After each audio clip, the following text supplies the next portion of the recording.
Pratibha ji, congratulation. First of all आपने UPSC में 3rd rank किया है, और मैं ये जानना चाह रहा था कि कैसे क्या तैयारियां करी थी और क्या चीजें जो है अब जो एस्पिरेंट्स हैं यूपीएससी के वो ध्यान रखें करते हैं। बहुत बहुत धन्यवाद आपका। मैंने तैयारी 2016 में शुरू की थी, और उस टाइम पे सबसे पहले मेरा यही उद्देश्य था कि सबसे पहले अपने बेसिक्स स्ट्रॉन्ग करने हैं। तो बेसिक नॉलेज के लिए 5-6 सब्जेक्ट्स हैं जिस पे आपको बहुत सारा कमांड होना चाहिए, जैसे polity, history, geography, science, technology और एनवायरनमेंट। ये सब्जेक्ट्स पे आपको पूरी तरह कमांड होना चाहिए। तो इसके लिए एक आपको बेसिक सोर्स तैयार करना होगा जिसको आपको बार बार रिवाइज करना पड़ेगा। और दूसरी सबसे इम्पॉर्टेंट चीज़ है करंट अफेयर्स। उसके लिए आपको डेली न्यूज़पेपर पढ़ना पड़ेगा और आपको खुद के अपने नोट्स प्रिपेयर करने पड़ेंगे। जितने भी सोर्सेज से आप पढ़ रहे हैं वहाँ से इम्पॉर्टेंट पॉइंट्स आप नोट्स में लिखिए।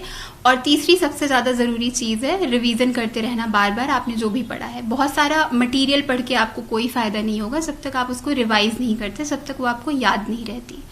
तो आपको उस पर ध्यान देना पड़ेगा।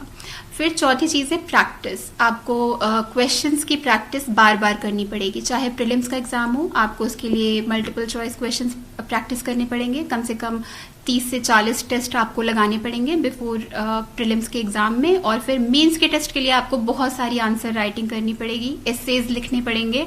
जब तक प्रैक्टिस नहीं करेंगे तब तक आपको पता नहीं चलेगा कि आपके स्ट्रॉन्ग पॉइंट्स क्या हैं।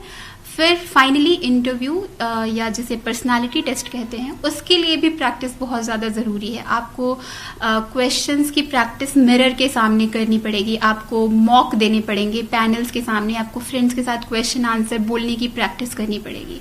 So practice is a very important part of this preparation. एक और आपने उसकी और किस वजह से किया?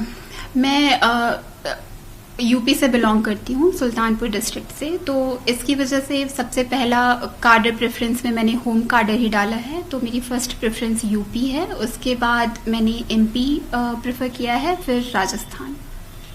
आप जो सर्विस आप आईएएस चूज किया या क्या आपका प्रेफरेंस क्या है? जी, सो लास्ट ईयर मुझे मेरी 489th रैंक आई थी। उसके बाद मुझे इंडियन रेवेन्यू सर्विस मिल गया था, जो कि लास्ट ईयर मेरी सेकंड चॉइस थी। तो इस साल मैंने बस इंडियन एडमिनिस्ट्रेटिव सर्विसेज ही चूज किया था। एक चीज जो ऑनलाइन हो रहा है, तो काफी है जो कि स्कूल्स को भी ऑनलाइन किया जा रहा है। तो क्या अब आने वाले टाइम में ये पॉसिबल है कि यूपीएससी की प्रिपरेशन भी ऑनलाइन हो सकेगी, या यूपीएससी की प्रिपरेशन करना ऑनलाइन मुश्किल होता है? ऑनलाइन बहुत सारा मटेरियल मिलता है स्टूडेंट्स को, न्यूज़ के टर्म्स में हो या फिर आपका स्टैटिक सिलेबस। तो बहुत सारा मटेरियल, वीडियोस यूट्यूब पे बहुत सारे मिलते हैं जिसके थ्रू कैंडिडेट्स प्रिपेयर करते हैं।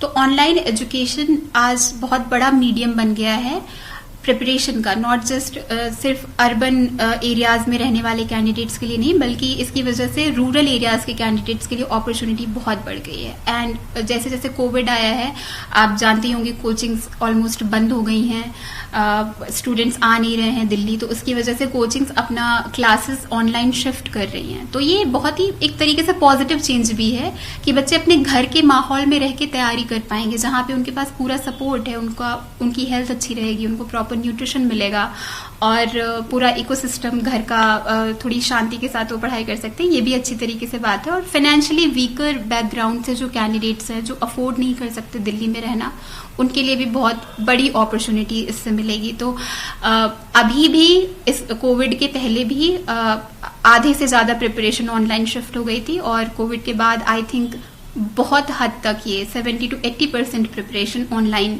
मोड में होगी, जो कि बहुत ही पॉजिटिव बात है। अब आप जो है इन फ्यूचर इतनी सारी सीनियर पोस्ट भी होल्ड करेंगी गवर्नमेंट में, सो कौन सी 2 चीजें हैं जो आप सिस्टम में चाहेंगी कि चेंज करें? कॉलेज के टाइम से मैं एनएसएस नेशनल सर्विस स्कीम के थ्रू मैं 2 एरियाज में बहुत ज़्यादा काम करती थी। एक एजुकेशन था, क्वालिटी ऑफ एजुकेशन इम्प्रूव करना बच्चों की, दूसरा था वुमेन एम्पावरमेंट। तो ये एरियाज हमेशा से मेरे लिए इंटरेस्टिंग रहे हैं कि मुझे लगता है कि इनके थ्रू सोसाइटी में पॉजिटिव चेंज लाया जा सकता है। तो IAS बनने के बाद भी ये एरियाज मैं हमेशा प्रायोरिटाइज करूंगी जहां भी मुझे मौका मिलेगा।